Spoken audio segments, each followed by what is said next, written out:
Frente a frente. ¿Se quedó esperando más del discurso el sábado pasado? Me quedé esperando la propuesta económica, precisamente.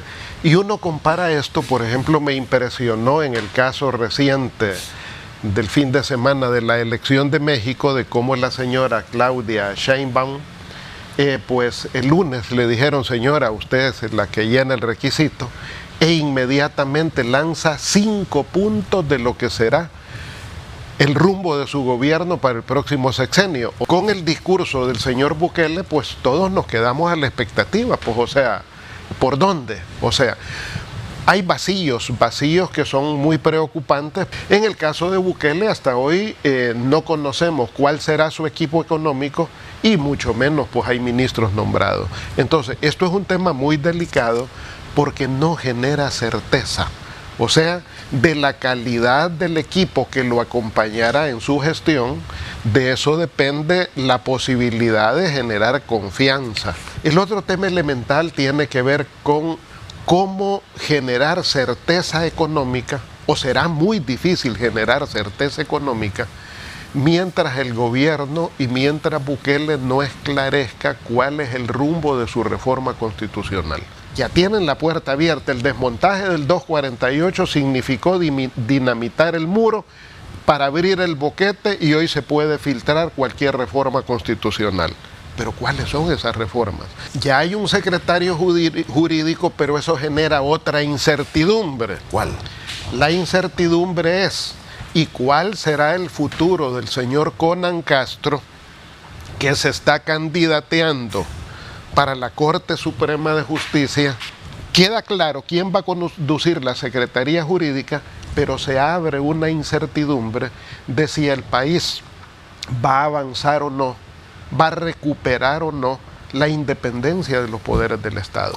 Ellos pueden cortar, remendar, coser, tienen toda la institucionalidad para rellenar cualquier hueco. Lo que no pueden resolver es que esas acciones generen confianza política, confianza jurídica y un clima propicio para que terceros vengan, confíen en el país y desapasionadamente digan: bueno, voy a invertir en El Salvador, ahí las cosas están tranquilas. El régimen de excepción cada vez se ha venido convirtiendo en un garrote político para contener a la sociedad, para contener cualquier no se quejen.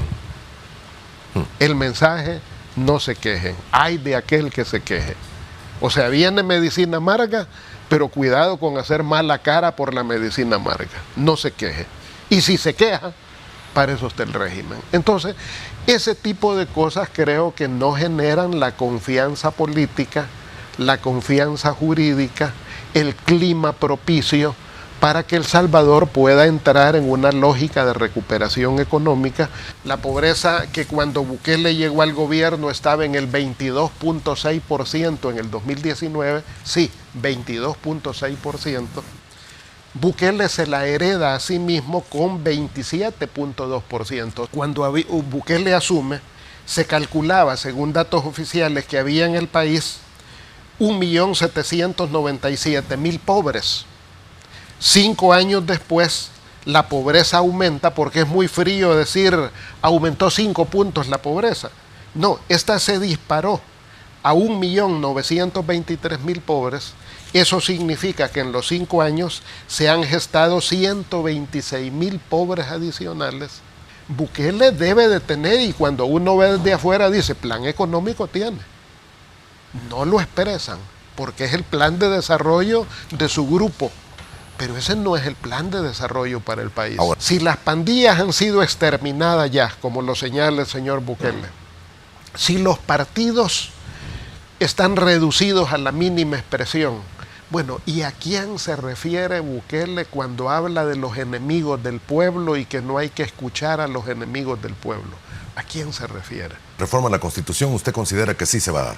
Bueno, ya se dio. Si ya bueno, el 248. O sea, el 248, que esa es la piedra angular. Esa es la piedra angular. Y lo dramático es la incertidumbre de que no se sabe hasta dónde pueda llegar o no. Incluso pudiera no haber reforma constitucional. Pongamos que solo sea el amago. pero eso ya le está generando un enorme daño al país. ¿Ve usted un incremento de atenciones en alguna enfermedad en específico, doctor? Pero no es para tanto. Por ejemplo, no alarmante. Si hablamos de COVID, yo le puedo decir, esta semana ha habido, después que cuánto veíamos los años anteriores. Si dos casos de COVID, sí, dos, esta semana. Esta semana. Si hablamos de dengue, pues tengo ingresado una paciente con dengue bastante severo y he visto como 5 casos de dengue. Esta semana, estamos hablando del periodo de una semana. Esta semana. Y si hablamos de enfermedades respiratorias, prácticamente unos 4 o 5 estados catarrales, no muy bien definidos, pero algunos de ellos apuntan, 2 de ellos a influenza. Por lo tanto, pues son las enfermedades endémicas que en nuestro país usualmente tenemos durante este periodo. ¿Casos de tifoidea, doctor? También, a propósito, sí, por cierto, tengo una paciente ingresada también con fiebre tifoidea, 2 con fiebre tifoidea. Pensando entonces que si yo he visto esa cantidad en un par de días, significa que cuántos médicos son en el país, alrededor de 25.000 médicos, significa que si hay especialistas, los verán en una cantidad mayor versus la general. Yo no podría decir que hay una epidemia en este momentito, pero sí, si tenemos un sistema de vigilancia que sea apropiado, podemos detectar y a medida que pasen los días, podemos, si vemos un aumento de casos, pues será la autoridad quien diga en un momento dado si es una alerta o no para una determinada enfermedad. Debemos estar conscientes, y esto se llama solidaridad, si nosotros sabemos que en mi casa hay muchos mosquitos, y voy a hablar con el vecino y tiene muchos mosquitos y la comunidad tiene muchos mosquitos, además del ministerio que ponga en práctica todas las medidas de control, nosotros, cada uno de nosotros, somos responsables también. Por ejemplo, si yo tengo acumulación de agua, charcos, agua limpia, recogiendo después de la lluvia, y yo no soy capaz de voltear esa agua, pues lo más probable es que los zancudos van a crecer ahí. Significa esto entonces que cada uno de nosotros también somos colaboradores 100% hacia el ministerio, cumple mejor sus obligaciones, pero no dejar que todo diga, por ejemplo, si hay mucha basura en la casa, voy a esperar que la alcaldía me vaya a barrer la acera, tampoco. Si yo tengo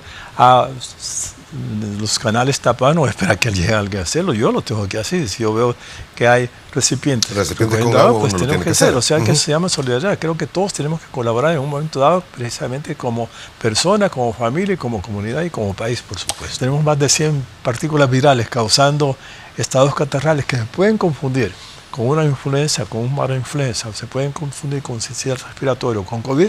Quiere decir que nosotros en un momento dado tenemos una cantidad de virus que nos están enfermando constantemente. Y las personas han aprendido todo eso, que si yo tengo un estado catarral, no voy a consultar porque ya me va a pasar. Y consultan cuando es tardíamente y tal vez se está convirtiendo en una neumonía y te puede terminar en cuidado intensivo. Por lo tanto, si hay medidas preventivas a través de vacunas, pues vacunarlo. Si hay un desaseo en mi casa y hay una falta de higiene ambiental, pues yo soy el encargado de tratarla y no esperar que me lo llegue a hacer alguien más. Podemos colaboradores todos en nuestro país y seamos solidarios. Yo creo que es lo más importante para que nosotros contribuyamos a que haya un mejor control de las enfermedades que todos los años nos abaten. Esto es prácticamente por años y difícilmente se pueden combatir mientras no tengamos la colaboración de cada uno de nosotros, precisamente en términos de prevenir. Frente a frente.